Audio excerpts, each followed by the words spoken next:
సదాశివసమారంభాం శంకరాచార్యమధ్యమాం అస్మదాచార్యపర్యంతాం వందే గురుపరంపరాం.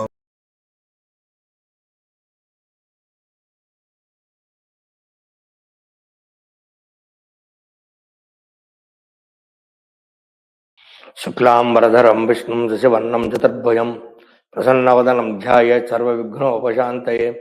అగజానన పద్మార్కం గజాననమహర్నిశం అనేకదం తం భక్తానాం ఏకదంతముపాస్మహే. గురవే సర్వలోకానాం భిషజే భవరోగిణాం నిధయే సర్వవిద్యానాం దక్షిణామూర్తయే నమః. సరస్వతి నమస్తుభ్యం వరదే కామరూపిణి కార్యారంభం కరిష్యామి సిద్ధ్యద్భవతు మే సదా. జ్ఞానానందమయం దేవం నిర్మలం స్ఫటికాకృతిం ఆధారం సర్వవిద్యానాం హయగ్రీవముపాస్మహే. అరుణాం కరుణాంతరంగతాక్షీం ధృతపాశాంకుశచాపబాణహస్తాం అణిమాదిభిరావృతాం మయూఖైరహమిత్యవిభావయే భవానీం. వ్యాసం వష్ణప్తారం తక్తేః పౌత్రమకల్మషం పరాశరాత్మజం వందే సుగతాతం తపోనిధిం. వ్యాసాయ విష్ణురూపాయ వ్యాసరూపాయ విష్ణవే నమో వై బ్రహ్మనిధేయ వాసిష్ఠాయ నమో నమః. శృతిస్మృతిపురాణానాం ఆలయం కరుణాలయం నమామి భగవత్పాదం శంకరం లోకశంకరం. శంకరం శంకరాచార్యం కేశవం బాదరాయణం సూత్రభాష్యకృతం వందే భగవంతః పునః పునః. శంకారూపేణ మచ్చిత్తం పంకీకృతమపూజ్యయ కింకరేయస్య సామాయ శంకరాచార్యమాశ్రయే. సదాశివసమారంభాం శంకరాచార్యమధ్యమాం అస్మదాచార్యపర్యంతాం వందే గురుపరంపరాం. సదాత్మధ్యా నిరతం విషయేభ్యః పరాంగుఖం నౌమి శాస్త్రేషు నిష్ణాతం చంద్రశేఖరభారతీం. అపార కరుణాసింధుం జ్ఞానదం శాంతరూపిణం చంద్రశేఖర సద్గురుం బ్రహ్మ ముదావహం. గురు బ్రహ్మా గురుర్విష్ణుః గురుర్దేవో మహేశ్వరః గురు సాక్షాత్ పరం బ్రహ్మ తస్మై శ్రీ గురవే నమః. శ్రీ మహాగణాధిపతియే నమః. శ్రీ మహాసరస్వత్యై నమః. శ్రీ గురుభ్యో నమః. శ్రీ లలితా మహాభట్టారికాయ నమః. శ్రీ సీతాలక్ష్మణ భరత శత్రుఘ్న హనుమత్సమేత రామచంద్రబ్రహ్మణే నమః. శ్రీ మహాకాళీ మహాలక్ష్మి మహాసౌభాగ్య మహాత్మపరదేవతాయై నమః. గురవే నమః. పరమగురవే నమః. పరమేష్ఠు గురవే నమః. శ్రీ మహాగణాధిపతయే నమః. గత 6 రోజులుగా శ్రీమద్భాగవతం 7వ రోజు ఉపాఖ్యానం కూడా ప్రారంభమవుతుంది అమ్మవారి దయ వల్ల. గత 6 రోజులుగా దేవి మహాత్మ్యం, శ్రీమద్దేవి భాగవతం అనేటువంటి శ్రవణ విధి ఇవన్నీ కూడా కూలంకషంగా శ్రీ సూత మహర్షుల వారు సౌనికాదులు చెప్పడం జరిగింది. ఇక ప్రధానమైనటువంటి ఏదైతే మనం ఎదురు చూస్తున్నామో అమ్మవారి చరిత్రలు ప్రారంభమవుతున్నాయి. ఇవాళ శ్రీమద్దేవి భాగవతంలో ప్రథమ స్కందంలో ప్రథమాధ్యాయము. ఎక్కడి నుంచి స్కందలు అధ్యాయాలు జరుగుతూ ఉంటాయి. ఆ విధమైనటువంటి ప్రథమ దేవీ భాగవతంలో ప్రథమ స్కందంలో ప్రథమాధ్యాయాన్ని ప్రారంభిస్తూ శ్రీ వ్యాసుల వారు మంగళాచరణం చేశారు. అంటే ఎప్పుడూ కూడా అమ్మవారిని తలుచుకోవాలి, మంగళాచరణం చెయ్యాలి. ఆ మంగళాచరణం చేత గ్రంథం నిర్విఘ్నంగా పూర్తవుతుంది. ఎలాగైతే తప్పూర్వం మనం ప్రార్థన చేసి ఇది ప్రారంభించామో ఇది సనాతనంగా వస్తున్నటువంటి ఒక ఆచారం. దాంట్లోనే ఓం సర్వచైతన్య రూపాం తాం ఆద్యాం విద్యాంచ ధీమహి బుద్ధిం యా నః ప్రచోదయాత్. ఓం సర్వచైతన్య రూపాం తాం ఆద్యాం విద్యాంచ ధీమహి బుద్ధిం యా నః ప్రచోదయాత్. ఓం సర్వచైతన్య రూపాం తాం ఆద్యాం విద్యాంచ ధీమహి బుద్ధిం చ యా నః ప్రచోదయాత్. ఎప్పుడూ కూడా 3 సార్లు ఇది మహామంత్రం అండి. ఈ శ్లోకాన్ని ఆధారంగా చేసుకునే భాగవతం అంతా కూడా ప్రారంభమైంది. ఎప్పుడు కూడా గురువు గారు మంత్రాన్ని 3 సార్లు ఉపదేశం చేస్తారు. మనకి ఏదైనా సదుపదేశం ఎప్పుడూ కూడా 3 సార్లు చేస్తూ ఉంటారు. అందువని ఈ శ్లోకాన్ని ఇక్కడ మనస వాచ కర్మణ త్రికరణ శుద్ధిగా నేను అమ్మవారిని ధ్యానం చేస్తున్నాను ఒక విధానం కావచ్చు. అలాగే త్రిపుటీకరణం అంటూ ఉంటాం. ఎప్పుడు మనం త్రిపుటంలో ఉంటామండి. స్థూలదేహం, సూక్ష్మదేహం, కారణదేహం. మనస్సు, వాచ, వాక్కు, ఈ విధమైన కాయం శరీరం. ఇదే కాకుండా జాగ్రత్త, స్వప్న, సుషుప్తి, ఇలా మనం అలాగే సత్వగుణం, రజోగుణం, తమోగుణం, ఈ త్రిపుటాత్మకమైన దేహం కాబట్టి మనం 3 సార్లు ఆ పరదేవతని నమస్కారం చేయడం, వందనం చేయడం, ఆమెను స్తుతించడం అనేటువంటిది సనాతన సాంప్రదాయం. దాంట్లో మహానుభావులు ఏం చెప్పారయ్యా అంటే, తాం అంటే ఆ పరదేవత ఎటువంటి ఆవిడ అంటే ఆద్యాం విద్యాంచ, ఆవిడ ఎటువంటి మహాతల్లి, సమస్తమైన సృష్టికి సదేవ సౌమిదమగ్ర ఆసీత్, సదేవ సౌమిదమగ్ర ఆసీత్, అసదేవిదమగ్రం ఆసీత్ అని ఉపనిషత్తులు చెప్తూ ఉంటాయి. అసత్స్వరూపం, సత్స్వరూపం రెండు ఆవిడే. అగ్రే అంటే సృష్టి పూర్వం, సృష్టి పూర్వం అమ్మవారు సద్రూపంగా ఉంది, అసద్రూపంగా కూడా ఉంది. అందు వేదాంత ప్రతిపాద్యమైనటువంటి ఏ పరదేవత అయితే ఉందో, కఠోపనిషత్ అంతా కూడా అమ్మవారు హైమవతిగా పిలువబడుతూ అక్కడ ఇంద్రాదులకి ఆవిడ ఉపదేశం చేస్తుంది. ఆ ఉపదేశం ప్రకారంగానే ఇంద్రుడు 1,00,000 సంవత్సరాలు అమ్మవారి యొక్క నిర్గుణాత్మకమైనటువంటి ప్రణవాన్ని ఆయన జపం చేసి అమ్మవారి దర్శనం చేసుకుని అప్పుడు ఆవిడ ద్వారా జ్ఞానాన్ని పొందాడు అని చెప్పి మనకి 12వ స్కంధంలో వస్తూ ఉంది. దాన్నే ఇక్కడ చెప్తున్నారు. ఎవడ ఆద్యాం, ఎప్పుడూ కూడా సృష్టి పూర్వం ఆవిడే ఆది, అక్కడి నుంచి ఏదైనా ఆవిడ అనాది, ఆవిడకి ఎవరు ముందు లేరు, ఆవిడే ముందని ఆద్యాం. ఎటువంటి ఆవిడ విద్యాంచ అంటే విద్యాస్వరూపిణి ఆవిడ. అంతేకాక ఇంకేడు సర్వచైతన్య రూపం, సర్వప్రాణులు 80 లక్షల జీవరాశులు అంటామండి. 80 లక్షల జీవరాశుల్లో కూడా ఆవిడ చేతనారూపంగా ఉండి అందరినీ కూడా ఆవిడ ఉద్ధరిస్తూ ఉంటుంది. అటువంటి తల్లి నహ అంటే మాకు బుద్ధిం ప్రచోదయాత్, అమ్మ సద్బుద్ధిని ప్రచోదన చెయ్యి. అలాగే సత్కర్మానుష్ఠానం చేసేటువంటి ఏదైతే ఒక భావన ఉంటుందో ఆ భావాన్ని కలగజేయమ్మ, మాకు విద్యనంతా కూడా ఇచ్చి నిన్ను మేము ధీమహి మాకు అవన్నీ కూడా ఇవ్వగలవు, ఇవ్వాలి. ఎందుకంటే తప్పని చెప్పుకున్నాను మహాత్మ్యంలో, బుద్ధి అధిష్టాన దేవత పరదేవత అని.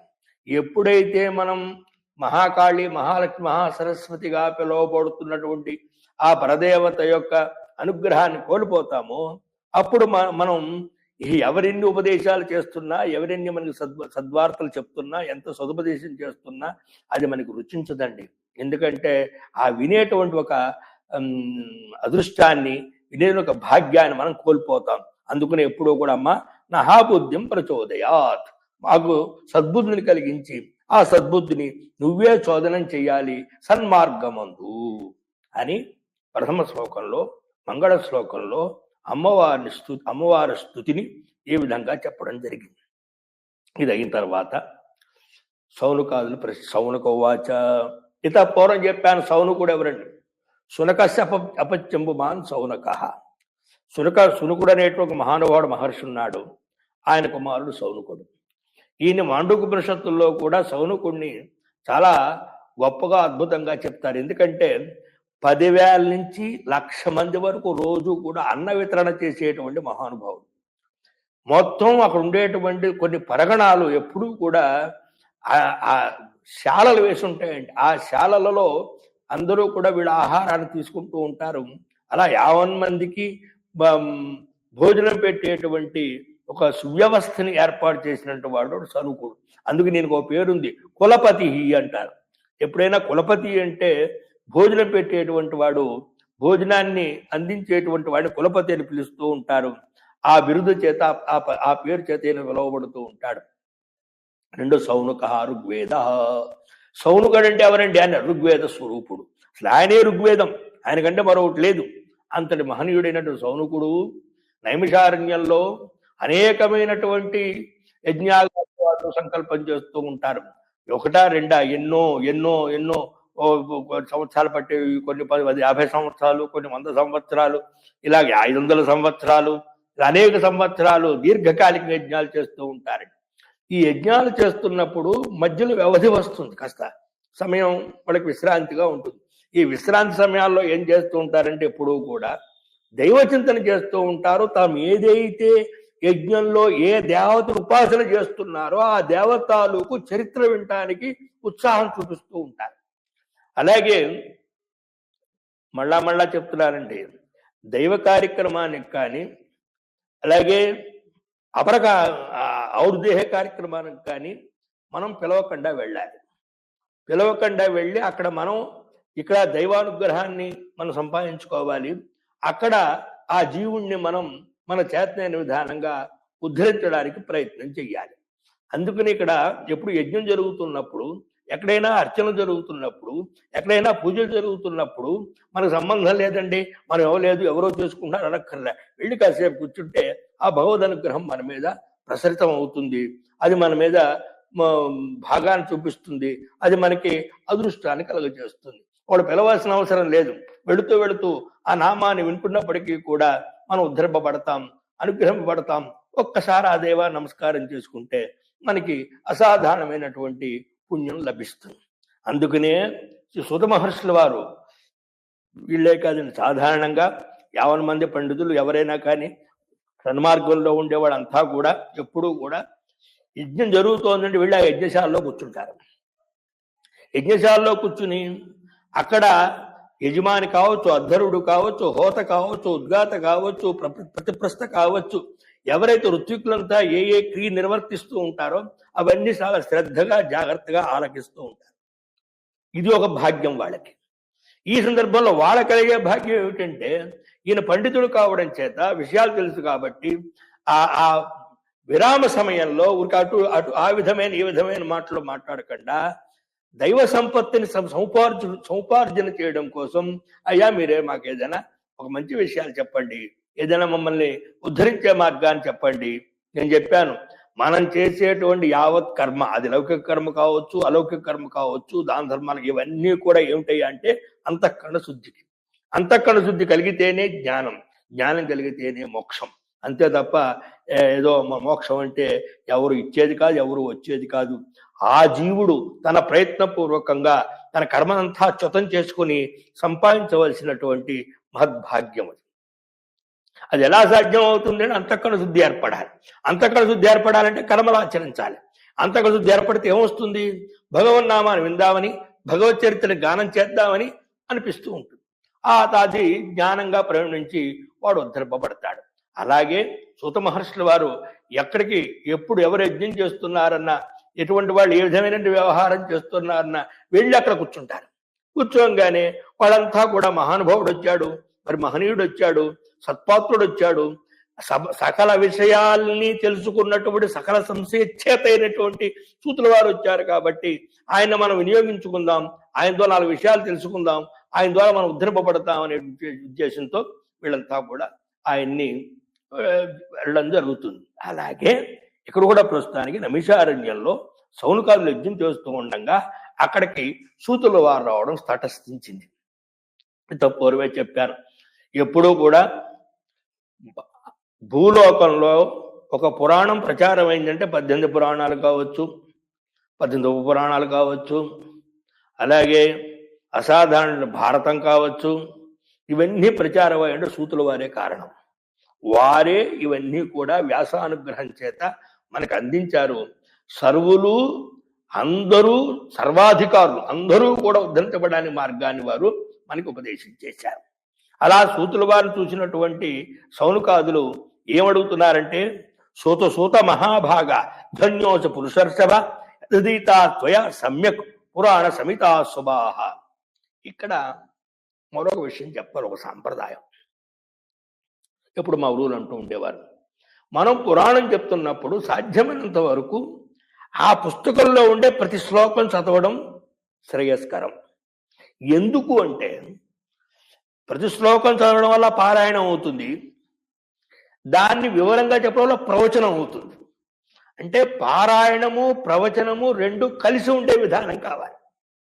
అంతే తప్ప 50 శ్లోకాలు భావాలు దృష్టిలో పెట్టుకుని చెప్పుకుంటూ వెళ్ళిపోయి మధ్యలో ఎక్కడో శ్లోకం చదివి అలా చెప్పుకుంటూ వెళ్ళిపోతే ప్రవచనం, అది పారాయణంతో కూడుకున్న ప్రవచనం కాదు.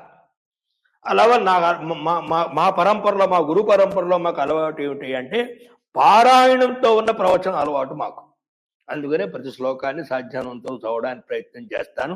మీరు అన్యథా ఇంకోలాగా అనుకోవద్దు, చేదస్తం అనుకోవద్దు. ఇది సాంప్రదాయం. ఈ సాంప్రదాయాన్ని రక్షించడం అనేటువంటిది ఇవాళ సాంప్రదాయాలు లుప్తమైపోయాయి. కుర్చీల్లో కూర్చుని వినడం, అలాగే చొక్కాలేసుకుని చెప్పడం, ముఖక్షౌరం చేసుకోవడం, ఈ ముఖక్షౌరం చేసిన వాళ్ళు ఉపన్యాసాలు చెప్పడం, ఇవన్నీ వాళ్ళు ఎక్కువైపోవడం చేత మీరు అదే విధానం అనుకుంటున్నారు. అది కాదండి. విధానం ఏమిటయ్యా అంటే ఒక ప్రాచీన సాంప్రదాయం. ఉన్నతాసనంలో కూర్చోవడంలో తప్పు లేదు. కానీ నేను మనం చెప్పాను పూర్వంలో మహాత్మ్యంలో చెప్పాను, కంచుకో అంటే వాడు చొక్కాన్ని ధరించకూడదు. చొక్కాన్ని ధరిస్తే మళ్ళా ఆ యజ్ఞోపేతాన్ని మరోలా వేసుకోవాలి, మళ్ళీ ఆచమనం చేయాలి. చాలా పెద్ద గొడవలు ఉన్నాయి ధర్మశాస్త్రంలో. అందువల్ల ఏమిటంటే ఎక్కువ చెప్పను అవన్నీ విషయాలు. కాబట్టి జాగ్రత్తగా మీరు ఆలకించండి. సాధ్యమైనంత వరకు దాన్ని పాటించడానికి ప్రయత్నం చేయండి. ఇదేం పాటించలేనిది ఏం కాదు, చేయలేనిది ఏం కాదు.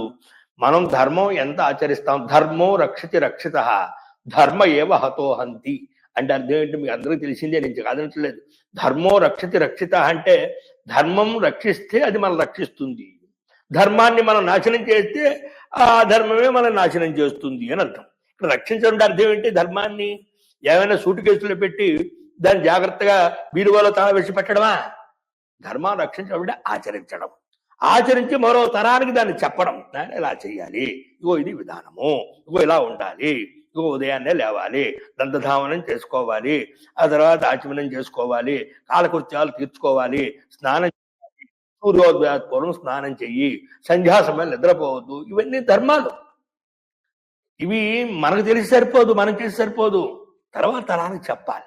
ఎందుకంటే వాళ్ళ తరాలంతా వాళ్ళు చదువుతున్న చదువులు చాలా వేరైన చదువులు కాబట్టి 1-4 సార్లు చెప్తూ ఉన్నప్పుడు ఇలా ధర్మశాలలు అంటే ధర్మ గృహాలు పెరగాలి.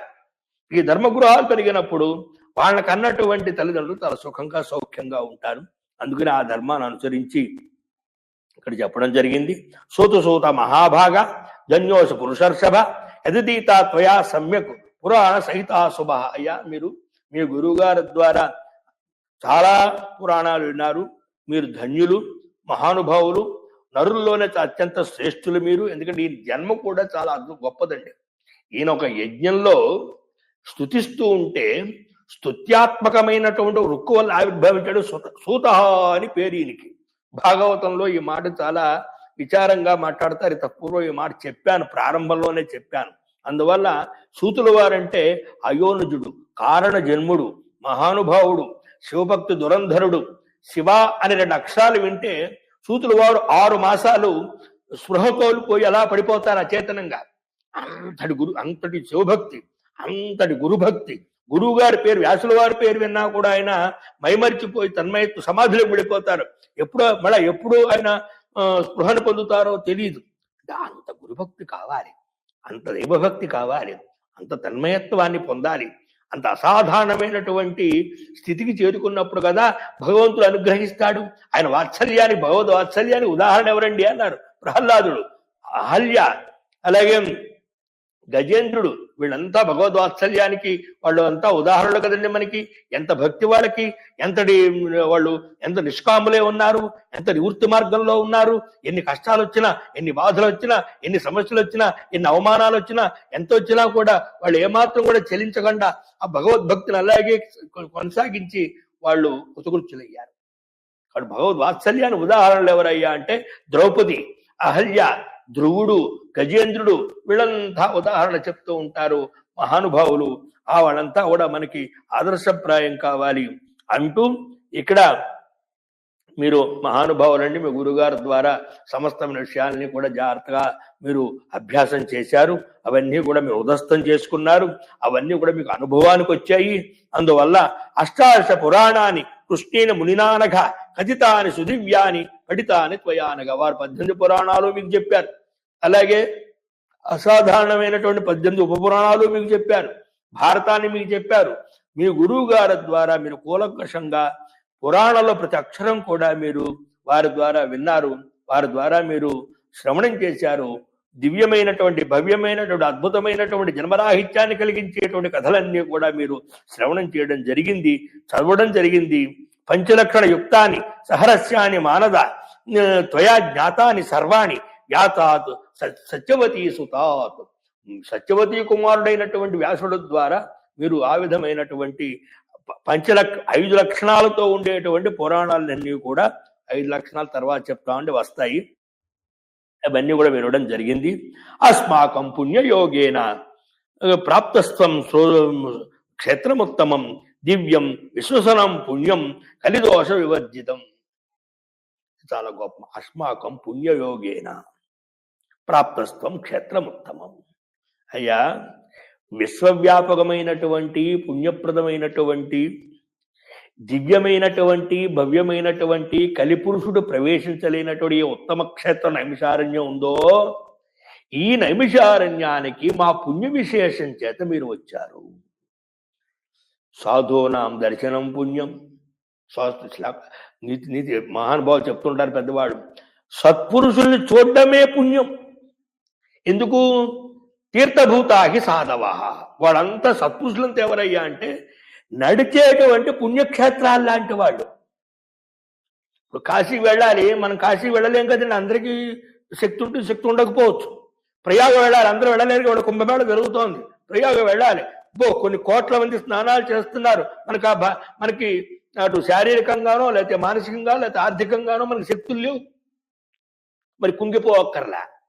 ఎందుకంటే ఈ సత్పురుషులంతా కూడా సంచారం చేసేటువంటి పుణ్యక్షేత్రాలు లాంటి వాళ్ళు. కాబట్టి మన పుణ్యం ఉన్నప్పుడు, మన యోగం ఉన్నప్పుడు మన ముందు మహా తపస్సంపన్నులు, మహనీయులు, మహాత్ములు, అంతఃకరణ శుద్ధి కలిగినటువంటి వాళ్ళు, అంతర్ముఖులు, నిర్వ్యాపారులు మనకి దర్శనమిస్తారు. వాళ్ళు దర్శనం చేస్తే భారతదేశంలో ఉండే యావత్ పుణ్యక్షేత్రాలని దర్శించినట్టు, భారతదేశంలో ఉండే యావత్ పుణ్య నదుల్లో స్నానం చేసినట్టు, భారతదేశంలో ఉండేటువంటి యావత్తు ఏ దేవతలైతే వాళ్ళందరినీ ఆరాధన చేసినట్టు, శాస్త్రంలో చెప్పినటువంటి ఏ దాన ధర్మాలకి ఎంత పుణ్యమో, యజ్ఞాలు చేస్తే ఎంత పుణ్యమో, ఏ విధమైన పరోపకారం ఎంత పుణ్యమో అంత పుణ్యం వాళ్ళ దర్శనం చేస్తే వస్తుంది. పుణ్యయోగేన అన్నాడు ఇక్కడ మహానుభావుడు సౌనుక. చూడండి ఎంత మాట మాట్లాడతారు వాళ్ళు. మాకు పుణ్యం ఉండబట్టి మీరు వచ్చారు అంటే, అనేక జన్మార్జిత పుణ్యం ఏదైతే ఉందో పుణ్య విశేషం చేత మనం ఒక మంచి మాట వింటాం, ఒక సత్పురుషుని చూస్తాం, అలాగే ఒక మంచి మాట మాట్లాడతాం. ఇవన్నీ కూడా పుణ్యయోగంచే సంప్రాప్తం అవుతూ ఉంటాయి. పురాణ సంహిత సమాజోయం మునీనాం మీ శ్రోతుకామోస్తు పుణ్యదాం. అయ్యా, నాతో పాటు మా వాళ్ళంతా కూడా అత్యంత పుణ్యప్రదమైనటువంటి అద్భుతమైనటువంటి పురాణ సంహితాం సూత బ్రూహి త్వమ్నః సమాహిత. మీరు మా పుణ్యవేచుడికి వచ్చున్నారు కాబట్టి పుణ్యదాం పురాణ సంహితాం సమ్యక్ హిత సంహిత అంటే ఎప్పుడు కూడా మంచి హితాన్ని కోరేటువంటి సంహిత. పురాణం అనే సంహిత అంటే పురాణం అనేటువంటి హితం కోరేటువంటి సర్వపుణ్యప్రదమైనటువంటి ఈ పురాణ సంహితని కుండేడు యావత్ ముని సమాజం అంతా కూడా విందామని వాళ్ళంతా కూడా సంసిద్ధులై ఉన్నారండి, శ్రోతుకాములై ఉన్నారండి. కాబట్టి మీరు మాకు ఒక అద్భుతమైనటువంటి అసాధారణమైనటువంటి అనితర సాధారణమైనటువంటి సద్యహాముక్తిని కలిగించేటువంటి పురాణాన్ని మాకు మీరు చెప్పగలరు అంటూ ప్రశ్న వేస్తూ ఉన్నారు. మళ్ళా అన్నారు, మనం ఎప్పుడూ కూడా మనమే ఆయుర్దాయంతో ఉండాలి, మనకే సంపదలు రావాలి అనే స్వార్థమైనటువంటి కోరిక ఉండకూడదు. ఉండొచ్చు కానీ మరి మనమే అనేటువంటి ఏవకారం ఉండకూడదు. ఈ ఏవకారం ఏమిటయ్యా అంటే అది మమకారం అవుతుంది. ఏం చెప్తున్నారు? దీర్ఘాయుర్భవ ధర్మజ్ఞ తాపత్ర వివర్జిత కథయాజ్య మహాభాగా పురాణం బ్రహ్మ సంహితం. అయ్యా, మీరు దీర్ఘాయుష్మంతులు కావాలండి, ఎందుకంటే ఇలా మీరు ఇంకా చాలా కాలం ఉండాలి, చాలా మంది చాలా ఉపాఖ్యానాలు చెప్పాలి, అందరినీ జ్ఞానులు చేయాలి, అందరినీ కృతకృత్యులు చేయాలి, అందరినీ ఉద్ధరించాలి. అందుకు భగవంతుని ప్రార్థిస్తున్నాము, మీకు దీర్ఘాయుర్దాయం ఇవ్వాలి అని. మళ్ళా ఏం చెప్పారు? తాపత్రయ వివర్జిత. తాపత్రయాలు ఉండకూడదండి. ఆది భౌతిక ఆదిదైవిక ఆధ్యాత్మిక తాపత్రయాలు ఉంటే వీడు ఎప్పుడు కూడా ఆ తాపత్రయాలతో ఆ మనసు అంతా కాలిపోతూ ఉంటుంది. కలుషితమైన మనస్సుతో, దగ్ధమైన మనసుతో ఉన్నటువంటి వాడు, మనసు నిలకడలేనటువంటి వాడు ఏం చెప్తాడు? చెప్తే ఏమి మనసు నిలకడలేని వాడికి ఏమి ఎక్కుతుంది?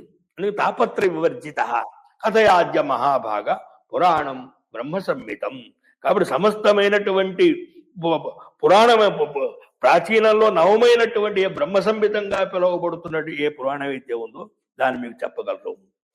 శ్రోత్రేంద్రియుత సూత నరాహ స్వాద శిక్షణా నై శృణ్వంతి పురాణాన్ని వంచిత విధినాహితే.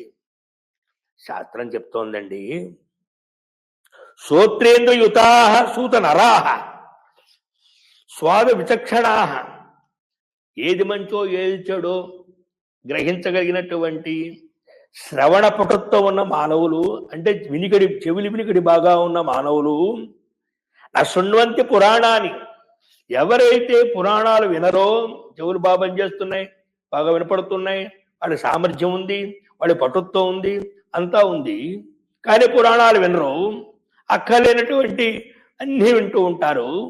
అది అలా వినకపోవడానికి వంచిత విధినాహితి, వాళ్ళంతా కూడా విధి చేత వంచబడ్డారండి. అంటే వీళ్ళకి పురాణం విందామనే భావనే ఆ విధి కలగజేయట్లేదు. ఎందుకంటే ప్రాక్తన కర్మ అంత బలంగా ఉంది, కొండంతల పాపాలు ఉన్నాయి. ఆ పాపాలు బలంగా ఉంటే మనకి మంచి మాట విందా ఎలా అనిపిస్తుంది? అందువల్ల అటువంటి పాపం మాకు రాకూడదండి. మాకు మా శ్రవణానికి ఆనందదాయకమైన అమృతదాయకమైనటువంటి ఆ దేవీ భాగవత అమృత రసాన్ని మాకు అందించండి అంటూ యథా జిహ్వేంద్రాహ్లాద షడ్రసై ప్రతిపద్యతే. ఇప్పుడు నాలుగు ఉందండి, నాలుగుకి ఏం కావాలి? షడ్రసోపేతమైనటువంటి ఆహారాన్ని నాలుగు బాగా గ్రహిస్తుంది. ఆ విధమైనటువంటి నాలుక తథా శ్రోతేంద్రాహ్లాద వచోభి సుధియాం స్మృత. ఏ విధంగా అయితే నాలుగుకి షడ్రసోపేతమైనటువంటి ఆహారాన్ని తీసుకుని నాలుగుని సంతోషపడుతున్నామో, అలాగే అఖండమైనటువంటి అద్భుతమైనటువంటి దైవ సంబంధమైన చరిత్ర వినడం వల్ల ఈ శ్రోత్రియంధ్రానికి కూడా బ్రహ్మాండమైనటువంటి ఆనందాన్ని కలిగించవచ్చు. అశ్రోతా పడిన కామం ముఖ్యంతి నభోగుణై సకర్ణా ఏన శృణ్వంతి తేపి అకర్ణా కథన్నచ. చూడండి ఎంత మాట అన్నారు ఇక్కడ. శాస్త్రం చెప్తోంది సర్పాలకి, అంటే ఇప్పుడు ఆధునికులు ఏం చెప్తారో తెలియదు కానీ సాధారణంగా అమరకోశంలో కానివ్వండి లేదా ప్రాచీన విషయంలో సర్పాలకి కళ్ళు చెవులు రెండు ఒకటే అంటారు. అది ఎప్పుడు వింటుందో అప్పుడు కనపడదు, ఎప్పుడు కనపడుతుందో అప్పుడు వినదు. ఇది యథార్థమైన విషయం, శాస్త్రంలో చెప్పిన విషయం.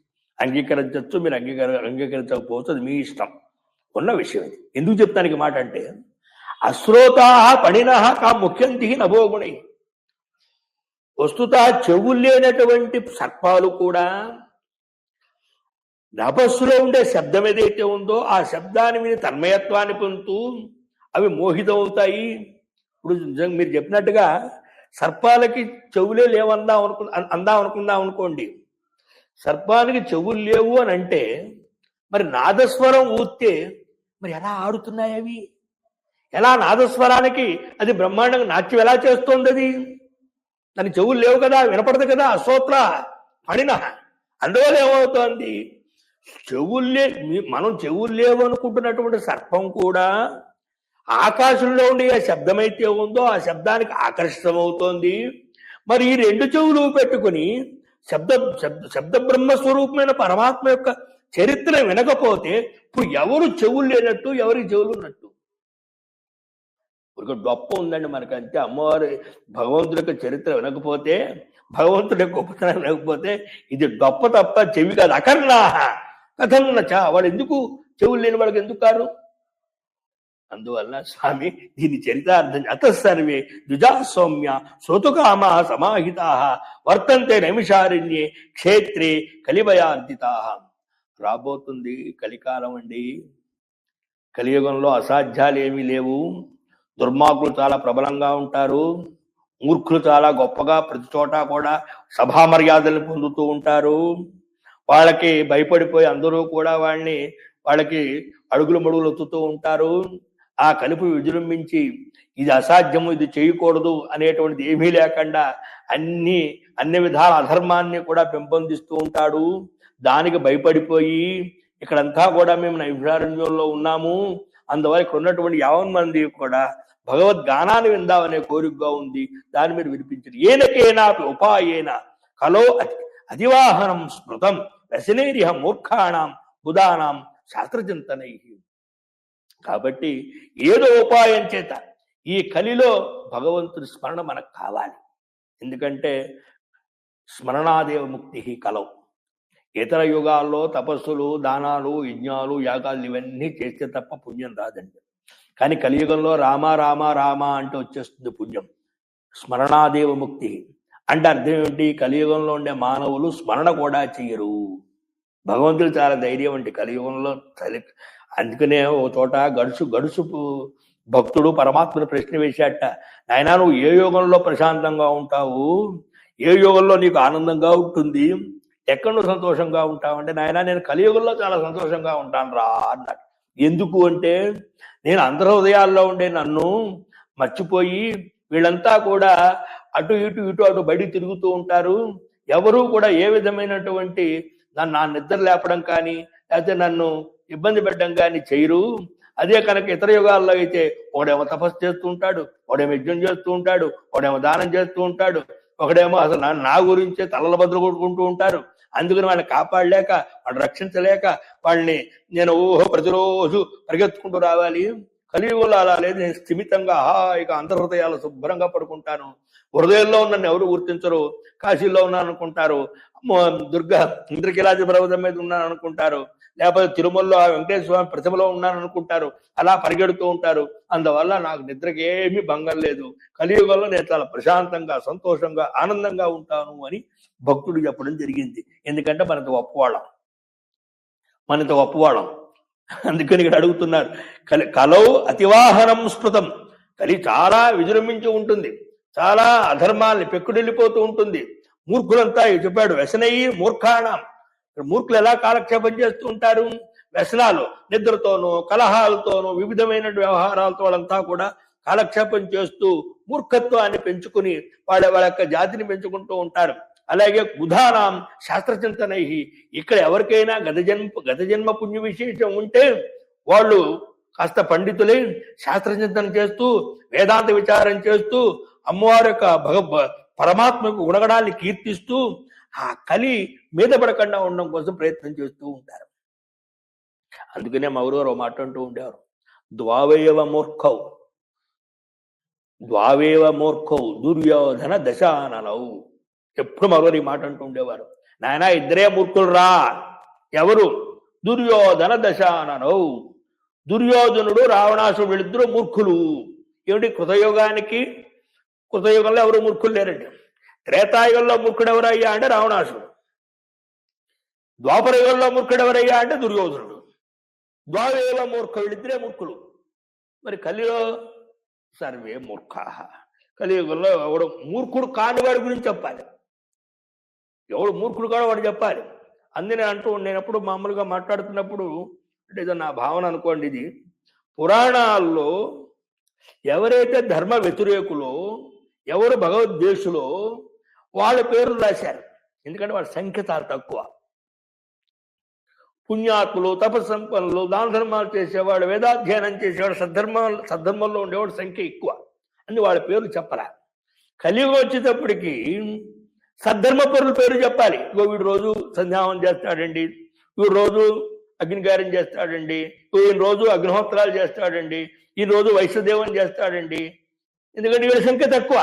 దుర్మార్గం గురించి చెప్పడానికి వీళ్ళేది ప్రబలంగా వాళ్లే ఉన్నారు కాబట్టి.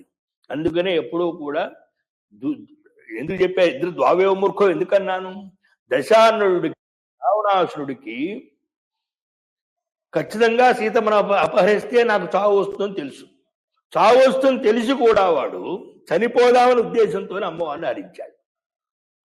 సరే పోనివాడు కారణ జన్ముడు, జై విజయంలో పోనివాడు అలా చేశాడు. ఎవరు? ఎందుకంటే విభీషణుడు ఎంత చెప్పినా చివరి కుంభకర్ణుడు అంటాడండి యుద్ధకాండలో, అరే అబ్బాయి అంతా అయిపోయిన తర్వాత సీతం తెలిపి రాముడు సేతు నిర్మాణం చేసేసి సముద్రం దాటి వచ్చేసేసాడు, పొలిమేరలో ఉన్నాడు.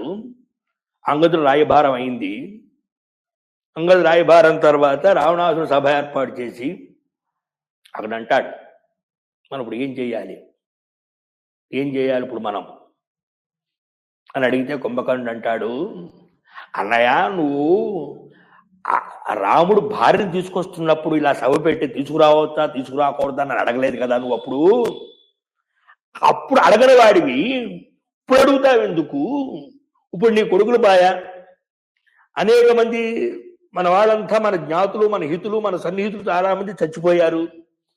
ఎందుకంటే పంచ సేనాగ్నాయకులు పోయారు, పంచ మంత్రుల కుమారులు పోయారు, అక్ష కుమారుడు పోయాడు, ఇలా మొత్తం చాలా మంది పోయారు. ఇంతమంది పోయిన తర్వాత ఇప్పుడు నేను చేసిన పని తప్ప ఒప్ప అని అంటావేమిటన్నయ్యా? నువ్వు తప్ప ఒప్ప విభీషణులా నిన్ను ద్వేషించను. అందరూ అంటున్నాడు కుంభకర్ణుడు నిద్రమొత్తు వాడికి జ్ఞానం లేదండి, చాలా జ్ఞానం గారు వాడు కుంభకర్ణుడు. కాబట్టి నేను విభీషణులా నిర్దేశించి వెళ్ళిపోను. చావోరేవో నీతోనే, మంచో చెడో నీతోనే, నువ్వు ఏ నిర్ణయం నా నిర్ణయంతో పాటు నీతో ఉంటాను వెళ్ళి పడుకుంటాడు. అంటే అర్థం ఏంటి? ఇక్కడ ఎప్పుడైనా ఏదైనా ఒక మనం పనిచేస్తున్నప్పుడు అప్పుడు విచారించాలి, అంతే తప్ప తర్వాత విచారించడం కాదు. అలాగే విచారణకు ముందు విభీషణుడు ఎన్నిసార్లు దాశరథాయ మైథిలి ప్రతీయతాం, సీతమ్మ తల్లి రాముడికి ఇచ్చేయని ఎన్నిసార్లు చెప్పాడు విభీషణుడు? మైరావణుడు చెప్పాడు, ఎంతమంది చెప్పారు? విన్నాడా? మూర్ఖుడు వినలేదు, అంతకంటే మూర్ఖుడు ఎవరు లేరు. అలాగే దుర్యోధనుడు ఎంత గమ్మత్తు దుర్యోధనుడిది. పంచమేవ ప్రహసనం అంటాం, 5 మంది భీములు అంటాం, 5 మంది వ్యక్తులు. 5 మంది వ్యక్తులు ఒక నక్షత్రంలో పుడితే ఎవడి చేతులు చనిపోతే మిగతా ముగ్గురు వాడి చేతులు చనిపోతారు. అటువంటి ఒక వ్యవస్థలో మొట్టమొదటిసారిగా లాక్షాగృహం దగ్ధమైన తర్వాత ఈ పాండవులంతా కట్టుబట్టలతో ఏకశిలా నగరానికి వెళతారు. ఏకశిలా నగరంలో అక్కడ ఏకశిలా నగరంలో రాజుగారు పరిపాలన చేస్తూ ఉంటాడు. ఆ దేశాన్ని బకాసుడు పెట్టి పీడిస్తూ ఉంటాడు. ప్రతిరోజు రోడ్డు మీద పడిపోయి ఊరినంతా ధ్వంసం భక్షిస్తూ ఉంటే రాజుగారు ఒక ఒడంబడిక చేశాడు. ఏమిటయ్యాడు? ఒక మనిషిని, 2 దున్నపోతుల్ని, ఒక బండి అన్నాన్ని పంపిస్తాను, దాన్ని తిని అంతటితో తృప్తిపడు, ఊరి మీద పడి అందరినీ తినద్దు అని చెప్తాడు. ఈ రకమైనటువంటి ఒక ఒప్పందం ప్రకారంగా రోజు ఆ దేశరాజు వాడికి ఆహారం పంపిస్తూ ఉన్నాడు. అటువంటి దేశానికి పాండవులు వెళ్ళడం జరిగింది బాల్యంలో. వీళ్ళు ఒక బ్రాహ్మణుడి ఇంట్లో ఆశ్రయాన్ని పొందుతారు. ఎవరండి ఇక్కడ? బకాసురుడు, దుర్యోధనుడు, కీచకుడు, జరాసంధుడు, భీముడు, ఈ 5గురు ఒకే నక్షత్రంలో పుట్టారు. వీళ్ళు ఎవరి చేతిలో పోతే మిగతా వాళ్ళంతా పోతారు. కురుక్షేత్ర మహాసంగ్రామం ప్రారంభం కాకముందే దుర్యోధనుడు చావు నిశ్చయమైపోయింది. అయినా కూడా వారు కురుక్షేత్ర మహాసంగ్రామం ప్రారంభించాడు. మూర్ఖుడు తప్ప ఎవరు ప్రారంభిస్తారు? మూర్ఖుడు తప్ప ఎవరు ప్రారంభించరు కదా. చూడండి ఎంత ఆశ్చర్యం! కృష్ణ పరమాత్మ మాయ ఎంత గొప్పగా ఉంటుంది. ఎవరు అతిక్రమించగలరా ఆయన మాయని? ఎవరో అతిక్రమించలేరు. సరే, అక్కడ ఏకతక్ష నగరంలో మరి బకాసుడు సంహరించబడ్డాడు, చచ్చిపోయాడు. అంటే అర్థం ఏంటి? ఇక జరాసంధుడు, కీచకుడు, దుర్యోధనుడు ముగ్గురు భీముడి చేతులు తావచ్చిన వాళ్లే. ఇలాంటి ఇంకా ప్రపంచంలో నిశ్చయమైపోయిన మాట అది. కాలక్రమంలో రాజసూయాగం చేసిన తర్వాత ఇంద్రప్రస్థకి వీళ్ళకి ఒక ఎడారినిస్తే అది ఇంద్రప్రస్థగా చేసుకుని అక్కడ రాజసూయాగం చేస్తే ఆ రాజసూయాగం తర్వాత వెళ్ళి మగధదేశాధిపతి అయినటువంటి జరాసంధుడిని కృష్ణుడు యొక్క సహాయ సహకారాలతో భీముడు సంహారం చేశాడు. అంటే బకాసుడు అయిపోయాడు, జరాసంధుడు 2 అయిపోయారు. భీముడు చావలేదుగా, వాడేగా అందరినీ చంపింది. మిగిలింది ఎవరు? కీచకుడు, దుర్యోధనుడు మిగిలారు. వీళ్ళొక అజ్ఞాతవాసంలో మత్స్యదేశంలో వీళ్ళంతా కూడా మారువేషంలో ఉన్నారుగా. మారువేషంలో ఉండి ఆ విరాట్ రాజు కొలువులో ఆ విరాట్ రాజు బావమరిది అయిన కీచకుడు ద్రౌపదిని నిష్కారణంగా వాంఛించడం, అక్కడ కీచకుడిని భీమసేనుడు చంపడం. అంటే ఏది విహితమో ఏది విధో విధి జరిగిపోతుంది. ఈ 3 దుర్యోధనుడు చూశాడుగా. బకాసుడు చావు చూశాడు, జరాసంధుడు చావు చూశాడు, కీచకుడు చావు చూశాడు. తను ఎలా బతుకుతాడు అనుకున్నాడు? ఎలా బతుకుతాడు అసలు వాడు? అయినా కురుక్షేత్ర మహాసంగ్రామాన్ని వాడు అంగీకరించాడు. ఇంతకంటే మూర్ఖుడు ఎవరైనా ఉంటారా? మూర్ఖులు ఎప్పుడు ఇలాగే ఉంటాయి, ఎవరి మాట వినరు, ఏది వినరు.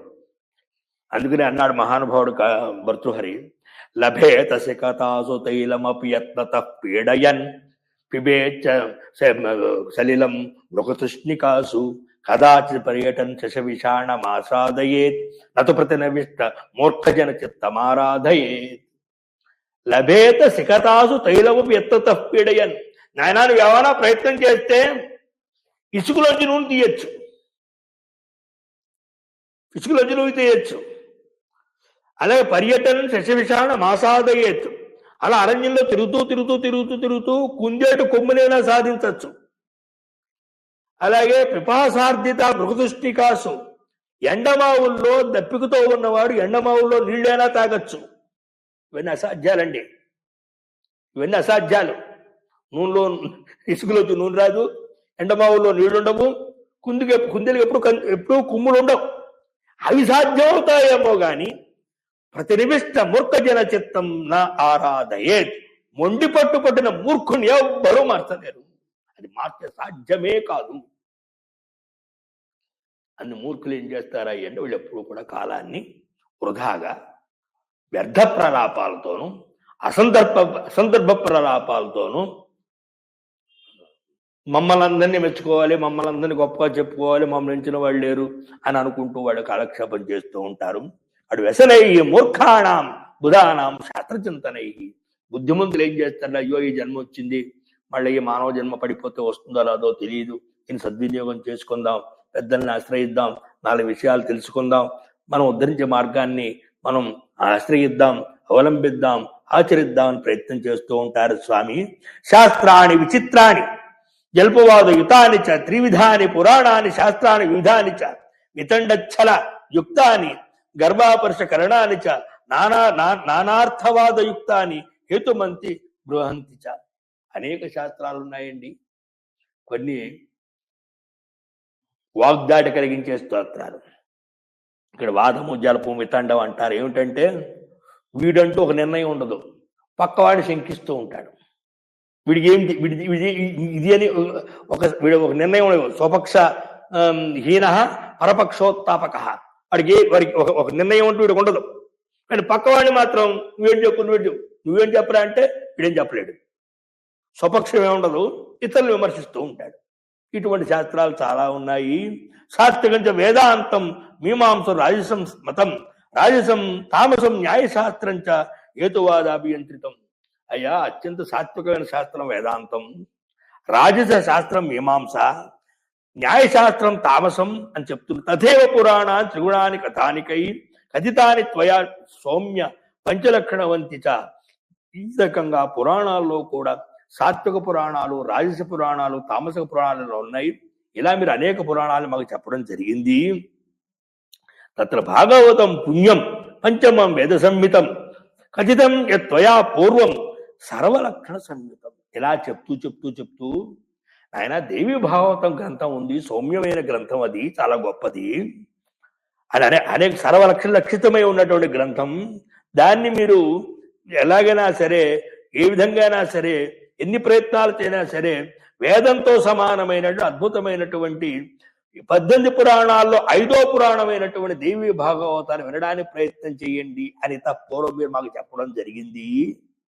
ఇప్పుడు ప్రస్తుతాన్ని తటస్థించింది, మీరు వచ్చి ఉన్నారు. కాబట్టి యజ్ఞశాలలో ఆ విరామ సమయంలో ఉద్దేశమాత్ర తదా కీర్తితం పరమాద్భుతం ముక్తిప్రదం ముముక్షాణం కావదం ధర్మదం తథా.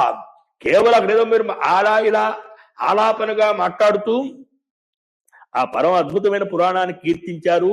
అది ముముక్షులకి ముక్తినిస్తుందని, కోరికలు తీరుస్తుందని, ధర్మాన్ని పెంపొందిస్తుందని చెప్పారు. విస్తరైన తదాఖ్యాయి పురాణోత్తమం ఆదరాత్. ఆ విధమైన పురాణాన్ని మాకు మీరు విస్తారంగా చెప్పగలరు, చెప్పండి. విస్తరైన తదాఖ్యాయి పురాణోత్తమం ఆదరాత్ శ్రోతుకామా ద్విజా సర్వే దివ్యం భాగవతం శుభం. మేమందరం కూడా ఆ దేవి భాగవతానికి సిద్ధంగా ఉన్నామండి. ఇంత పూర్వం మీరు ప్రతిజ్ఞ చేసినట్టుగా మీరు మాకు అది చెప్పగలరు, చెప్పండి అని సౌనకాదులు.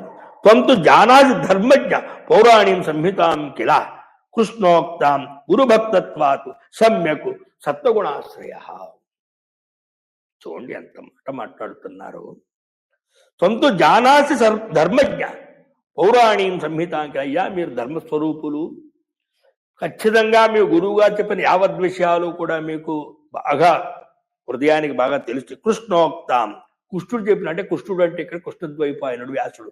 వ్యాసుడు చెప్పిన విషయాలన్నీ కూడా మీరు సమ్యక్ సత్వగుణాశ్రయ, సత్వగుణాన్ని ఆశ్రయించిన మీరు మీ గురువు గారు చెప్పిన విషయాల్ని బాగా అనుభూతికి తెచ్చుకుంటారు. ఎందుకంటే గురు భక్తత్వాత్, మీకు అపారమైన గురుభక్తి కలిగి ఉన్నారు కాబట్టి మీకు అసాధ్యం అంటే ఏం లేదండి. దీన్ని చెప్తాను, నిబిడోపనిషత్తు అంటారండి. ఈ నిబిడోపనిషత్తులో ఏం చెప్పిందంటే, యస్య దేవే పరాభక్తి యథాదేవే తథా గురౌ తస్యైతే కైతాఖ్యర్త ప్రకాశంతే మహాత్మన అని ఒక రుక్కుంటుంది అక్కడ. యస్య అంటే ఏ మానవుడికి యథా దేవే పరాభక్తి, పరమాత్మ యందు ఏ విధమైనటువంటి సర్వోత్కృష్ట భక్తి ఉంటుందో, యథాదేవే తథా గురువు, ఆ విధమైన సర్వోత్కృష్ట భక్తి గురువు యందు కూడా ఉండాలి. ఆ విధమైన భక్తి ఉంటే తస్య అకథితా అర్థా, అంటే అటువంటి సర్వోత్కృష్టమైనటువంటి అసాధారణమైనటువంటి అనితర సాధారణమైనటువంటి గురుభక్తి కలిగిన వ్యక్తికి గురువు చెప్పనివి కూడా బుద్ధికి తోచి చాలా లోపల అత్యంత కీర్తిని పొందుతాడండి, విద్యావేత్త అవుతాడండి. అసాధారణమైనటువంటి ఇతరులకి తన నడవడిక ఇతరులకి ఆదర్శప్రాయం అవుతుందండి అని కదా శాస్త్రం.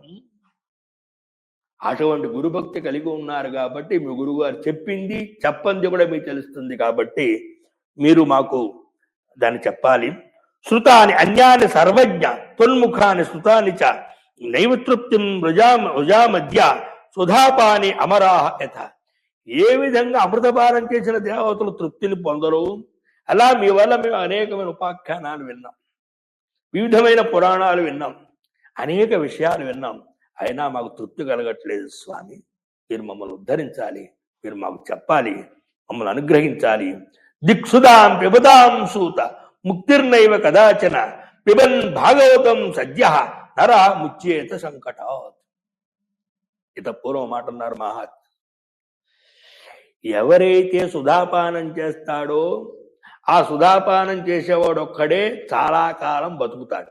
అంటే అమృతపానం చేసిన వాడు, అమృతపానం చేసినవాడు ఎవడైతే ఉంటాడో వాడొక్కడే దీర్ఘాయుష్మంతుడుగా ఉంటాడు. వాడి వంశాలేవి కూడా ఉన్నత స్థానానికి చేరవు. అందువల్ల వాడొక్కడే ఉన్నత స్థానంలో ఉంటాడు, వాడొక్కడే గొప్పగా ఉంటాడు, వాడొక్కడే వ్యవహారం. అలాగే మహాత్మ్యం చెప్తున్నప్పుడు దేవీ భాగవత అమృతాన్ని ఎవరు ఆస్వాదిస్తారో వాడితో పాటు ఇటు 10 తరాలు అడి 10 తరాలు వాడు ఉద్ధరిస్తాడండి. వాళ్ళ వల్ల ఉద్ధరింపబడతాయండి. వాడు చాలా గొప్ప కులదీపకుడండి, వాడు సత్పుత్రుడండి, వాడి ద్వారా వంశాలను ఉద్ధరింపబడతాయి అని ఏదైతే మహాత్ములు చెప్పడం జరిగిందో ఆ మాటకి ఇంకో మాట ఇక్కడ ఏం చెప్తున్నారంటే, దిక్సుధాం పిబతాం సూత ముక్తిన్నైవ కదాచన. సుధాపానం చేశాం అంటే అమృతాన్ని తాగాడు. ఇప్పుడు చిరజీవో లేకపోతే చాలా కాలంలో అమరులు అంటే అమరుడు మరణం లేనివాడు అంటాం. ఈ మరణం లేదని వాడికి మోక్షం రాదుగా. ఏదో ఇంద్రాది లోకాల్లోనో ఎక్కడో భోగలోకాల్లో, ఏ యక్షలోకంలోనో, ఏ సూర్యలోకంలోనో, ఏ చంద్రలోకంలో ఎక్కడో కాలక్షేపం చేస్తూ ఉంటాడు. మోక్షం రాదు. ఆ భోగాలతో ఆ వ్యవహారంలో కాలక్షేపం చేస్తూ ఉంటాడు. కాబట్టి ధిక్ సుధాం పిబత్తి, సుధాపానం చాలా నీచము, అది అల్పము. కానీ పిబన్ భాగవతం సద్య, ఎవరైతే భాగవతం దేవి భాగవతం అనే అమృతాన్ని ఎవరైతే స్వీకరిస్తారో సజ్జ నరహ ముచ్చేత సంకటాత్, సమస్తమైనటువంటి జనన మరణ ప్రవాహాత్మకమైనటువంటి సంసారం నుంచి వాడు ముక్తిని పొందుతాడు. అంటే అమృతం కూడా ఇవ్వనటువంటి గొప్ప ఫలాన్ని ఈ దేవి భాగవత అమృతం ఇస్తుంది. శ్రీమద్ భాగవత మహాత్మ్యంలో కూడా దేవతలు అమృతాన్ని ఇవ్వడానికి వస్తారు. ఈ అమృతం తీసుకుని మాకు భాగవతాన్ని ఇవ్వండి అంటే, అయ్యా మీ అమృతం మీ దగ్గరే ఉంచుకోండి, మా భాగవతాన్ని మా దగ్గర ఉంచుకుంటాము, మాకేం అక్కర్లేదు, అదో అది పట్టుకుపోవాయా అంటారు శ్రీమద్ భాగవత మహాత్మ్యంలో. ఇంతటి అపారమైన ధనం మన దగ్గర ఉంటే, ఇంత అసాధారణ ధనం మన దగ్గర ఉంటే చెప్పేవాళ్ళు చెప్తూ ఉంటే వినడానికి మనకు మనసు రావట్లేదంటే, విందామని అనిపించట్లేదంటే, చూడండి జన్మాంతరమైనటువంటి కర్మలు ఎంత బలంగా ఉన్నాయో, ఎంతమంది రాసుల్లాగా ఉన్నాయో, ఎంత పర్వతాల్లాగా ఉన్నాయో, ఎంతమంది అవి లాగి అవతల పడేస్తున్నాయో. కాబట్టి ఆలోచించండి. వెళ్ళిపోయింది జీవితం. మనం ఎవరి ప్రమేయం లేకుండా మనం 100 సంవత్సరాల ఆయుర్దాయం మనకుంటే, ఎవరి ప్రమేయం లేకుండా 50 సంవత్సరాలు నిద్రకే పోతుంది. మిగతా 7-8 సంవత్సరాలు 10 సంవత్సరాలు బాల్యానికే పోతుంది. రోగాలకి, రొచ్చులకి, దానికి దీనికి 10 సంవత్సరాలు పోతుంది అంటే 70. ఇంకో 30 సంవత్సరాలు యవ్వనము, బాధాబిందులు, కుటుంబ వ్యవస్థలు ఇవన్నీ పోతున్నాయి. పరమే బ్రహ్మణి కోపిన శక్త. ఇలా కాలం అనంతకాలం వెళ్ళిపోతుంది. నువ్వు 100 సంవత్సరాలు బతికితే, 100 సంవత్సరాలు ఎవరు బతుకుతారు వాళ్ళు లెక్కేసుకోండి. ఒకసారి మనంతా చూసుకుంటే మన కళ్ళ ముందే కనపడుతున్నాయి అంతా కూడా. మనకంటే చిన్నవాళ్ళు పోయిన వాళ్ళు చూస్తున్నాం మనం. కొంతమంది అంటూ ఉంటారు, మేము చాలా వ్యవహారాల్లో ఉన్నామండి, మేము చాలా బిజీగా ఉన్నాం, మాకు ఆఫీసులు బ్రహ్మాండంగా ఉన్నాయి, రేపు పొద్దున్న అంతా అయిపోయింది, రిటైర్మెంట్ టైంలో అంటే 70 సంవత్సరాలు 60 సంవత్సరాల తర్వాత మేము ధార్మిక కార్యక్రమాలు నిర్వర్తిస్తాం, మేము ధార్మికంగా ఉంటాం, అప్పుడు పురాణ శ్రవణం చేస్తాం. నాయన అప్పుడు చేద్దామని కోరిక నీకున్న శరీరం అనుకూలించాలిగా. ఇవాళ మాట్లాడుతుంటే పుట్టిన బిడ్డ గుండెలో హోలు పడిపోతుంది. అసలు ఎప్పుడైతే ఆ పిల్లవాడు గర్భంలో పడ్డాడో, గర్భంలో పడిన మరుక్షణం నుంచి వాడు ఔషధ సేవన చేస్తూనే ఉన్నాడుగా. ఔషధ సేవన గర్భంలో పడిగానే ఇంజక్షన్లు, మందులు, ఇక అక్కడి నుంచి వాడు ప్రారంభం. ఇలా ప్రారంభమైన వాడు అలా పుట్టి వాడు సవ్యంగా ఉండాలి, భాగంగా ఉండాలి, ఏ రోగాలు లేకుండా, రుచులు లేకుండా ఉండాలి. మరి చూడండి, వాడు మనం వింటూ ఉన్నాం, పరిగెడుతూ పడిపోతే గుండె ఆగిపోయి చచ్చిపోయారు అంటున్నారు. 20 ఏళ్ళు ఓడిపోతున్నాడు, 15 ఏళ్ళు ఓడిపోతున్నాడు, 30. నేను ఎప్పుడు రేపు 60 సంవత్సరాల తర్వాత నేను సాధిస్తాను, 60 సంవత్సరాల తర్వాత నేను వింటాను, 60 సంవత్సరాల తర్వాత నేను క్షేత్రాలకు వెళతాను, అప్పుడు కాళ్ళు పని చేయు, చేతులు పని చేయు. అందువల్ల ఏ రోజు మృత్యు సదా ఆసన్న ఇవ అన్నాడు. ధర్మం ఎలా ఆచరించాలి అంటే, నేను మరుక్షణం చచ్చిపోతాను అనే భావంతో ధర్మాన్ని చేయి తప్ప, రేపేదో నాకుంది, ఎల్లుండేదో నాకుంది, అవతలేదో నాకేదో ఉంది, ఆ రోజు నేను చేస్తాను, ఇవన్నీ శాస్త్రం ఒప్పుకోదండి. ఎందుకంటే పులిలాగా, ఒక పులి ఏ విధంగా అయితే వేటాడుతుందో అలాగా ముసలితనం మనం వేటాడేస్తోంది. జరియవ వ్యాఘ్రి. జర అంటే ముసలితనం. మన ముసలితనంలో ఒళ్ళంతా ఇదైపోయి చూస్తున్నాగా. ఇవాళ మనం ఎంతమందిని చూస్తున్నాం. అరే పట్టుమని 10 సంవత్సరాలు లేవు షుగర్ వస్తుంది, పట్టుమని 10 సంవత్సరాలు లేవు బీపీ వచ్చేస్తుంది, కాళ్ళు నొప్పులు, చేతుల నొప్పులు, అన్ని నొప్పులు వచ్చేస్తున్నాయి. మరి వాళ్ళు చూడండి, కొంతమంది ఆ వెనక జొన్న సంకట్లు, రాగి సంకట్లు తిన్నవాళ్ళు 90 ఏళ్ళు వచ్చిన మంచి పుష్టి బలిష్టం పరిగెడుతున్నారు. అంటే ఆ రోజున్న ఆహార బలం ఇవాళ లేదు, ఆ రోజున శారీరక బలం ఈ రోజు లేదు, ఆ రోజున మానసిక బలం ఈ రోజు లేదు. అందువల్ల మనం ఎప్పుడూ కూడా రేపు అనేది అవివేకం, ఇప్పుడు ఏం చేసుకున్నాం అనేది వివేకం. ఈ వివేకాన్ని కలిగి ఉండండి. అదే మాట అడుగుతున్నారు ఇక్కడ. ఏమిటయ్యా అంటే, పిబన్ భాగవతం సజ్జ నరోముచ్చేత సంకటాత్ సుధాపా నిమిత్తమెతు కృతా యజ్ఞా సహస్రశ నశాంతి మదిగచ్చామః సూత సర్వాత్మనా వయం. ప్రతి యజ్ఞంలో కూడా సుధాపానం అంటే సోమపానం అంటాం. సోమపానం చేస్తారు, వేల కొలది యజ్ఞాలు చేస్తే వేల కొలది సోమపానం చేస్తారు. ఆ సోమపానం వల్ల మాకు ఏ విధమైనటువంటి శాంతి కలగట్లేదు స్వామి. కాబట్టి మాకు మఖానాం ఫలం స్వర్గాత్ ప్రవచితం పునః.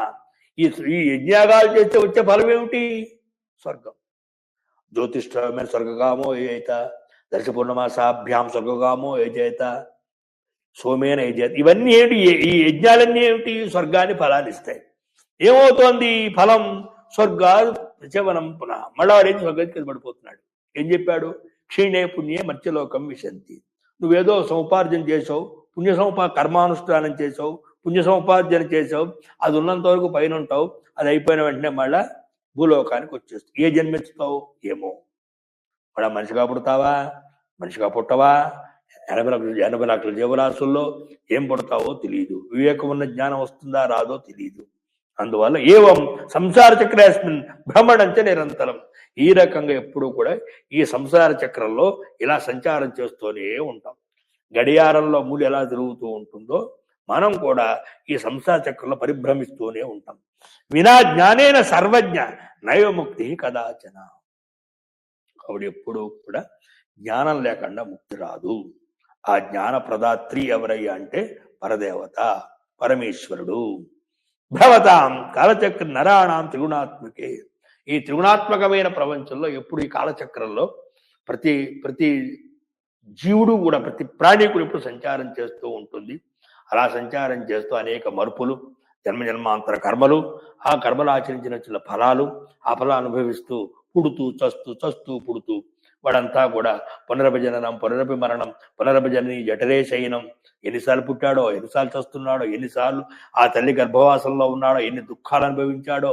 తస్మాత్ భజ గోవిందం గోవిందం భజ మూఢమతే సన్నిహితే సంప్రాప్తే కాలే నైరక్య డుక్రీకరణి. నాయన గోవిందుని సేవించరా. శంకర భగవత్పాదుల వారు చిలకలాంటి మాటలు ఎన్ని అందించారండి మనకి. ఎంతో సులభంగా చెప్పారండి. ఎలా ఉద్ధరించబడాలని చెప్పారండి. నాయనా మా గురు ధనజని యవ్వన గర్వం, ఏదో యవ్వనంలో ఉన్నాను, నాకేదో డబ్బు ఉంది, మంది మార్బలాలు ఉన్నారు, నాకు శక్తి ఉంది, నాకు అధికారం ఉంది, ఇవన్నీ చేయకరా. హరత నిమిషాత్ కాల సర్వం. ఇదంతా కూడా కాలం నిమిషంలో హరించేస్తుందిరా, అంతా హరించేస్తుందిరా, ఏమీ నిలబడదురా నాయన. అప్పుడు భగవంతుడిని ఆరాధన చేయడం కంటే, భగవంతుడి అనుగ్రహాన్ని పొందడం కంటే, పరమాత్మ యొక్క నామోచ్చరణం కంటే, నామశ్రవణం కంటే మరొక పని లేదు నాయన. అత సర్వరసోపేతం పుణ్యం భాగవతం వద పావనం ముక్తిదం గుహ్యం ముక్షోణం సదా ప్రియం. కాబట్టి అత్యంత సర్వరసాలతో ఉండేటువంటి పుణ్యప్రదమైన భాగవతాన్ని మాకు మీరు చెప్పండి. పరమ పావన ముక్తిని కలిగించేటువంటిది, అత్యంత రహస్యమైంది, ముముక్షువులకి సర్వ విధాలైనటువంటి ప్రీతిని కలిగించే భాగవతాన్ని చెప్పండి అని ఇక్కడ సౌనకాదులు వారు ప్రశ్న వేస్తున్నారు. ఇది శ్రీమద్దేవి భాగవతే మహాపురాణే అష్టాదశాహస్యాం సంహితాయాం ప్రథమస్కందే సౌనక ప్రశ్నో నామ ప్రథమోధ్యాయ. ప్రథమోధ్యాయం పూర్తి. రెండో అధ్యాయం. ఎప్పుడైనా కూడా ఒక తెలివైనటువంటి శిష్యుడు, ఒక తెలివైనటువంటి భక్తుడు, ఉద్ధరించబడదామనేటువంటి భావన ఉన్నటువంటి వాళ్ళు ప్రశ్న వేస్తే ఎదురుగా ఉండేటువంటి ఉదాత్తమైన వ్యక్తి, ఉదార వ్యక్తి అయినప్పుడు ఆ ప్రశ్న చాలా సంతోషిస్తాడు, చాలా ఆనందపడతాడు. సూతోవాచ ధన్యోహం అతి భాగ్యోహం పావితోహం మహాత్మభిః యత్పృష్టం సుమహత్ పుణ్యం పురాణం వేద విస్తృతం. ఎంత మాట అన్నాడు. ఎప్పుడైనా సరే మనం ఏదైనా పని చేస్తుంటే ఈ పని వల్ల నాకేమిటి లాభం, ఈ పని వల్ల నాకు ప్రయోజనం అని అన్ని పనులకి, అన్ని కార్యక్రమాలకి మనం ఆ విధమైన భావన చేయకూడదు. విశేషంగా భగవద్ విషయంలో భగవంతుడు రోజు నమస్కారం చేసుకోవడమే. నమస్కారం చేస్తే నాకేమిటి అనకూడదు. నమస్కారం చేసే బుద్ధి పుట్టడమే నీ గొప్పతనం. అందుకని ఎప్పుడైతే వెనకటి రోజులు ఇలాగే ఉండేవాళ్ళు, అడగడం ఆలస్యం చెప్పేవాళ్ళు, అడగడం ఆలస్యం వాళ్ళు అన్ని పనులు ఆపేసుకుని వాళ్ళు లోకానికి విజ్ఞానాన్ని అందించడం కోసం ఎంతో ప్రయత్నం చేసేవాళ్ళు. దానికి అంటున్నారు ఒక్క మాట, ధన్యోహం, నిజంగానే ధన్యుణ్ణయ్యానయ్యా. అతి భాగ్యోహం, అత్యంత భాగ్యవంతుడు నేను. లోకంలో భాగ్యం ఏమిటయ్యా అంటే భగవన్నామ సంకీర్తన, లోకంలో భాగ్యం ఏమిటంటే భగవన్నామ శ్రవణం, లోకంలో భాగ్యం ఏమిటంటే భగవత్ సేవ, లోకంలో భాగ్యం ఏమిటంటే గురుపాద సేవ.